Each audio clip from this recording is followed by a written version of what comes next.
Acabou a primeira semana de testes no Bahrein e, cara, poucas vezes a gente viu um abismo tão grande entre quem tá saindo daqui rindo à toa e quem tá coçando a cabeça sem saber o que fazer nos próximos 3 dias antes da abertura na Austrália. O cronômetro não mente, mas em testes de pré-temporada, a linguagem corporal dos engenheiros fala muito mais alto. A gente tem 11 equipes no grid de 2026 e a missão agora é ranquear quem tá no buraco e quem tá no topo. E já adianto, tem gigante sangrando. Começando lá embaixo, sem massagem. O 11º lugar, infelizmente, é a Aston Martin.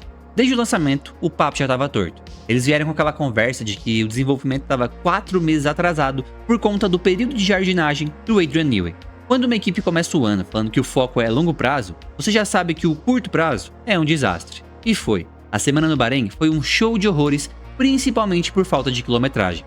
Mas calma, não caia na armadilha de culpar só a Honda. Seria simplista demais. O buraco é muito mais embaixo. O pacote inteiro tá brigando entre si. A unidade de potência tá com problemas sérios de confiabilidade e recuperação de energia, o que gera travamento de roda e deixa o carro inguiável. Aí você soma isso ao primeiro câmbio que eles tentaram fazer em casa, que não tá aguentando as reduções agressivas que esse novo regulamento pede para carregar a bateria, o resultado é um carro instável que não passa confiança nenhuma pro piloto.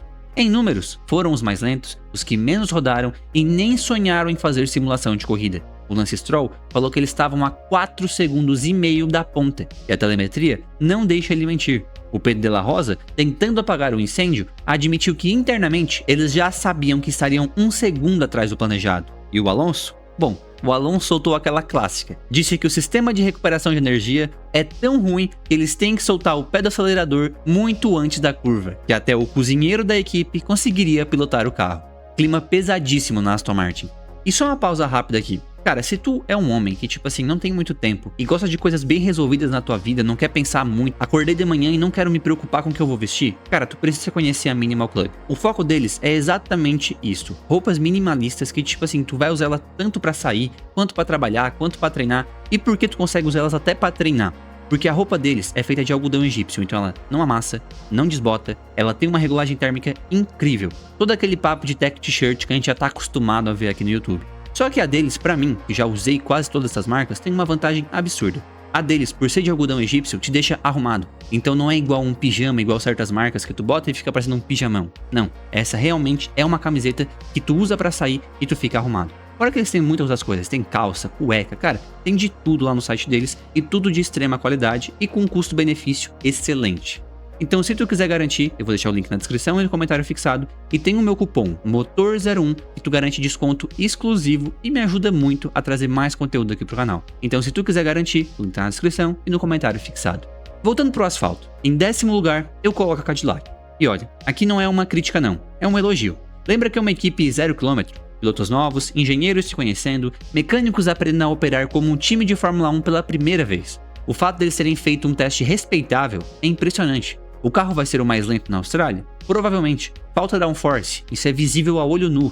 Não é que o chassi seja ruim ou o motor Ferrari esteja falhando.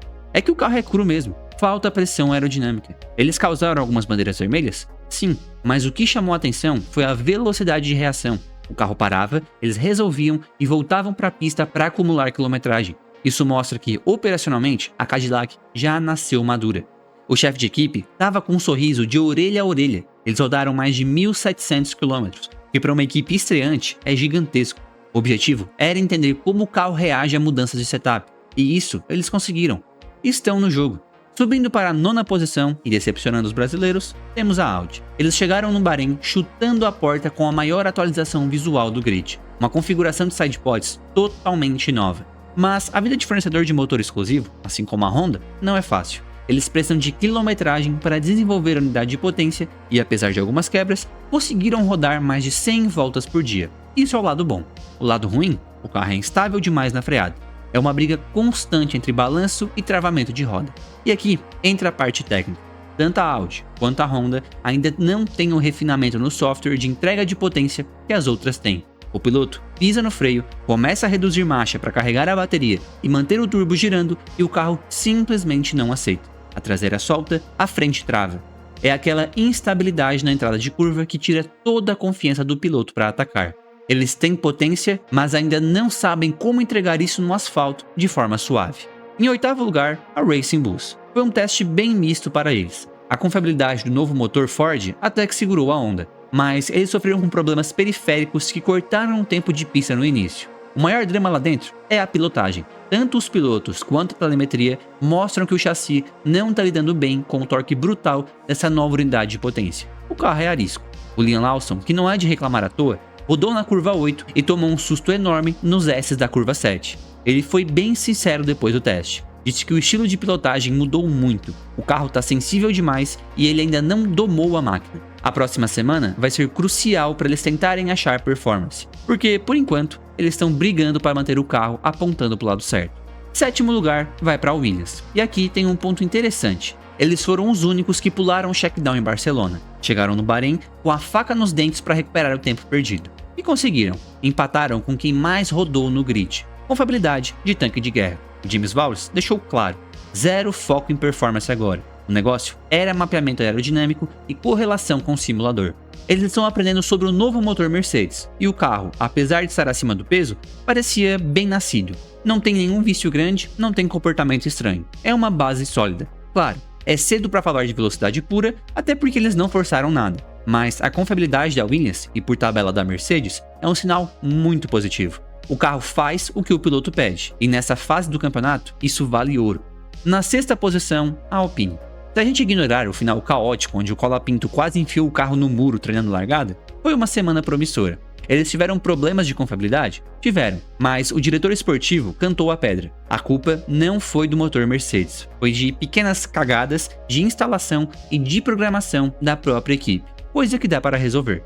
O começo foi lento, poucas voltas, mas a recuperação foi impressionante. No último dia, cravaram 144 voltas e os long runs na mão do Colapinto foram muito consistentes. O que os olheiros de pista falaram é que, apesar de sofrerem com travamentos que todo mundo está sofrendo, os pilotos da Alpine pareciam mais corajosos para atacar as zebras. O carro aceita desaforo. No pelotão intermediário, eles parecem ter um ritmo de corrida mais consistente do que os rivais diretos. Agora entrando no top 5, a Haas. É difícil ter certeza em pré-temporada, mas a Haas fez um teste sólido demais. Enquanto todo mundo estava sofrendo com pane elétrica e vazamento, a Haas estava lá, empilhando voltas. O casamento com o motor Ferrari continua sendo a salvação deles. Desde o checkdown em Barcelona, eles estão no topo da tabela de quilometragem. Foram quase 400 voltas no Bahrein. E o mais importante, os tempos de volta sempre estavam ali, metade da tabela para cima. Claro que tem um degrau para os 4 grandes, mas o Ollie Bearman saiu do carro elogiando demais. Diz que o carro não trava tanto as rodas e é previsível. E para fechar com chave de ouro, o Komatsu já confirmou um pacote de atualização nova para a segunda semana. A Haas, quem diria, está organizada. Será que é o efeito Toyota? Entrando na zona de elite, o quarto lugar fica com a McLaren. E aqui a gente entra num território onde qualquer detalhe vira vantagem ou desvantagem.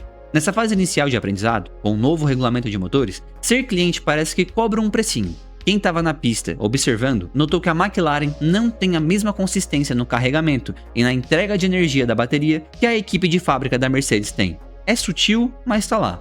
Mesmo assim, a McLaren foi implacável. Eles optaram por uma estratégia diferente. Trouxeram menos pneus macios, o C3, que os rivais e focaram tudo nos médios, o C2. Lando Norris fez uma simulação de corrida completa no segundo dia, rodando mais que todo mundo. No dia seguinte, o Oscar Piastri repetiu a dose e meteu 161 voltas num único dia. É absurdo. Eles lideraram a quilometragem junto com a Williams. O Piastri descreveu a semana como lisa, 100 gramas. O carro é rápido, é confiável, mas talvez falte aquele refino final de integração que só quem faz o próprio motor tem nessas primeiras semanas. No pódio imaginário dos testes, em terceiro lugar, eu coloco a Ferrari. Se você perguntar pro Lando Norris, ele vai dizer que a Ferrari é o carro a ser batido. E tem prova disso. A confiabilidade da Ferrari e das equipes clientes foi assustadora de tão boa.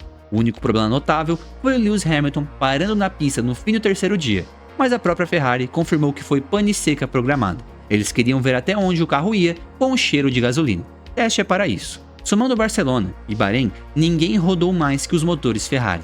Mas o que chamou a atenção mesmo foram as simulações de corrida. O ritmo do Leclerc e do Hamilton foi consistentemente mais rápido do que o da McLaren, com os mesmos pneus e no mesmo horário. Mas o pulo do gato, e aqui a polêmica começa, está na largada. A Ferrari tem uma vantagem decisiva no procedimento de largada. Enquanto todo mundo está levando 10 segundos acelerando para encher o turbo e criar pressão para largar, A Ferrari desenhou um motor com um turbo menor para minimizar o lag. Eles estão prontos para largar muito antes. A FIA já está de olho, dizendo que isso pode virar problema de segurança se os outros carros ficarem engasgados no grid. O Fred Vasseur, raposa velha, está bloqueando qualquer mudança na regra, lembrando que ele avisou sobre isso há 1 ano e ninguém deu ouvidos. Em segundo lugar, se você acreditar na Mercedes e no George Russell, está a Red Bull.